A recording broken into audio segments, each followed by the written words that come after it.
নেপাল জ্বলছে, সরকারকে পলায়ন করতে হয়েছে। ঠিক 1 বছর আগে অগস্টেও বাংলাদেশ এইভাবেই জ্বলেছিল, শেখ হাসিনাকে এইভাবেই পলায়ন করতে হয়েছিল। ভারতের জন্য এটা একটা বড় সিকিউরিটি চ্যালেঞ্জ হয়ে দাঁড়িয়েছে।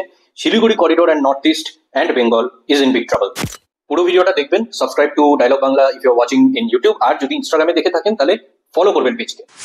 একই স্ক্রিপ্ট, ইউক্রেন হোক, বাংলাদেশ হোক, এবার নেপাল হোক, ঠিক কেন জানি হঠাৎ করে জনগণ একটা কারণে রেগে ওঠে। তারপর সোশ্যাল মিডিয়াতে কিভাবে যেন অ্যান্টি গভর্নমেন্ট সরকারের বিরুদ্ধে পোস্ট উঠে আসে, রাগ আরো বাড়ে।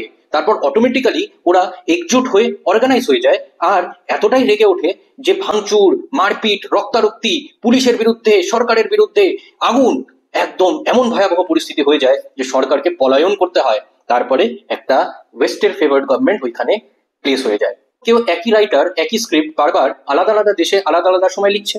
এবার ভারতের জন্য সিকিউরিটি চ্যালেঞ্জটা কিন্তু মারাত্মক, কিন্তু চান্সও আছে, অপরচুনিটি।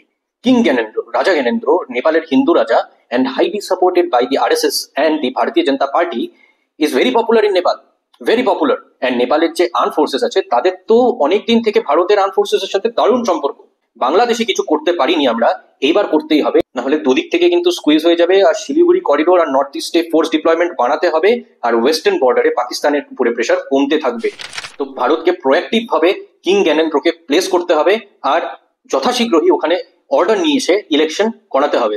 নেপালি ছেলেমেয়েরা যে ঘটনাটা ঘটিয়েছে সেটাতে তাদের কোনো দোষ নেই, তারা ঠিক সেভাবেই মারা পড়েছে যেভাবে বাকিরা মারা পড়েছে। ভারতকে তাদের হাত ধরতে হবে, আর পশ্চিমী শক্তিগুলির প্রকোপ থেকে টেনে বার করে নিয়ে আসতে হবে। Be strong, be proactive, draw your red lines.